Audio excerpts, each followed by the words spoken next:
Hi hello అందరూ ఎలా ఉన్నారు?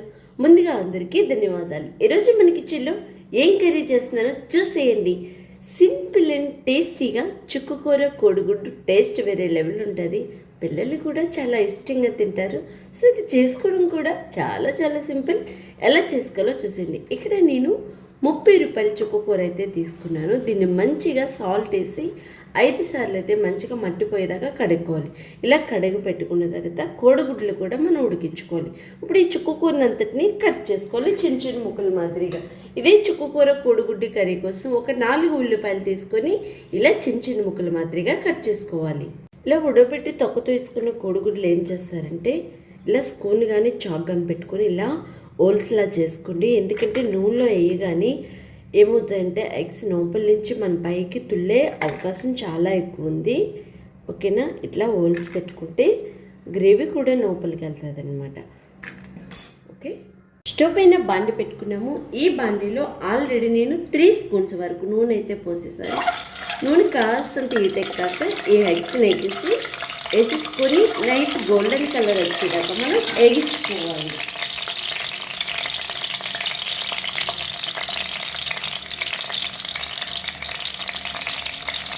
కోడిగుడ్లు వేసిన తర్వాత కాస్తంత పసుపుని కూడా వెంటనే యాడ్ చేయండి.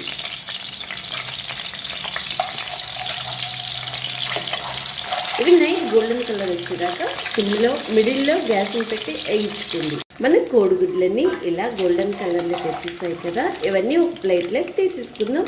ఈ మాదిరిగా వేగితే సరిపోతుంది. మనం ముందుగానే కట్ చేసి పెట్టుకున్న ఉల్లిపాయలు వేసేసుకుందాం ఇదే నూనెలో. ఈ ఉల్లిపాయలు మంచిగా పచ్చివాసన పోయేదాకా వేగించుకోవాలి. ఉల్లిపాయ వేగంగా వేగాలంటే కాస్తంత సాల్ట్ని వెంటనే యాడ్ చేసుకోండి. ఇలా 3 టమోటాలు ఒక 6 తీసుకుని చిన్న చిన్న ముక్కల మాదిరిగా కట్ చేసుకోవాలి. ఒక 7 పచ్చిమిరపకాయలు తీసుకొని ఇలా నిలువుగా ఇట్లా కట్ చేసుకొని ఇందులో వేసేసుకోవాలి. మనం తీసుకునే ఉల్లిపాయ చూసారా ఈ మాదిరిగా వేగితే సరిపోతుంది. మనం తీసుకున్న చుక్కకూర అంతా ఇలా చిన్న చిన్న ముక్కల మాదిరిగా కట్ చేసేసాను అనమాట. ఇదంతా ఇందులో వేసేసుకోవాలి.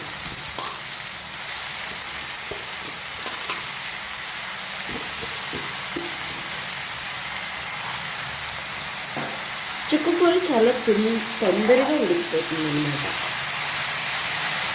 ఇంకా ఒకసారి కలిపిసుకొని దీనిపైన మనం మూత పెట్టుకుందాం.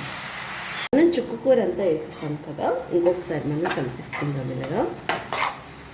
ఇలా కలుపుకున్న తర్వాత కాస్తంత ఇలా మధ్యలో కాస్తంత పేస్ట్ ఇలా ఖాళీ చేసుకుని మనం తీసుకున్న టమోటాస్ చిన్న చిన్న ముక్కల మాదిరి కట్ చేసుకున్నాం కదా, ఇందులో వేసేసుకుందాం. ఇలా వేసుకున్న తర్వాత దీనికి రుచికి సరిపడగా కారం, ఇది పులుపు ఉంటుంది కాబట్టి ఆల్రెడీ పచ్చిమిర్చి చేసుకున్నాను కదా, కాస్తంత కారం పడుతుంది. ఇక్కడ నేను 1.5 స్పూన్ వరకు కారం అయితే వేసేసాను. కారం వేసుకున్న తర్వాత కాస్తంత పసుపుని కూడా వేసేసుకుందాం. ఎంత వేసిన తర్వాత ఆకుని టమోటా పైన ఇలా కవర్ చేసేయాలి. ఆకుకూరలో నీరు ఉంటుంది కాబట్టి ఇంకా నీరు అవసరం లేదు. అస్సలు వాటర్ అనేది అస్సలు యాడ్ చేయకూడదు. దీనిపైన మనం మూత పెట్టుకొని గ్యాస్ని మిడిల్లో పెట్టి కుక్ చేసుకుందాం.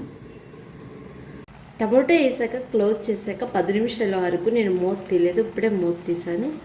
ఒక్కసారి చూడండి, టమోటా కూడా గుజ్జులా అయిపోయిందనమాట. దీన్ని ఒకసారి ఇలా అట్ల పులు పెట్టేసి ఇక్కడ ఏమంటే అది ఇలా అంటే ఇంకా ముక్కలు లేకుండా సాఫ్ట్గా మెత్తగా అయిపోతుంది అనమాట. ఇలా కలిపిసుకోవడమే.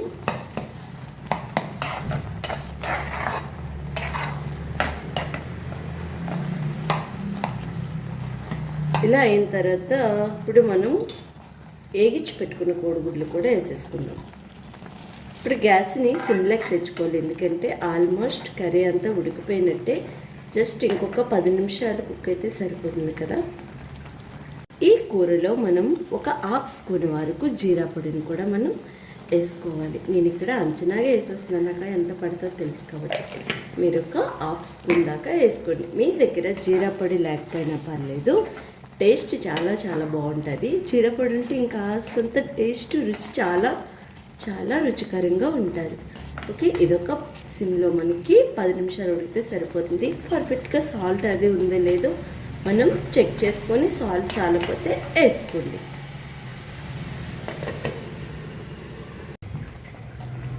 మన కోడిగుడ్డు చుక్క కూర ఇలా రెడీ అయిపోయింది. చూసారా ఎంత కలర్ఫుల్గా ఉందో, టేస్ట్ కూడా అలాగే ఉంటుంది, చాలా చాలా బాగుంటుంది. టేస్ట్ చాలా చాలా బాగుంటుంది. చూసారా ఎంత బాగుందో, రైస్తో కమ్మగా చాలా రుచికరంగా ఉంటుంది. ఈ ఒక వీడియో మీకు నచ్చిందా? ఆరోగ్యమైన ఫుడ్ ఇంట్లోనే ప్రిపేర్ చేసుకుందాం, అందరినీ ఆరోగ్యంగా ఉందాం. వీడియో నచ్చితే లైక్ షేర్ సబ్స్క్రైబ్ కూడా చేసేయండి. నెక్స్ట్ మంచి సరికొత్త వీడియోతో మళ్ళీ కలుసుకుందాం. అంతవరకు మీ అందరికీ బాయ్ బాయ్.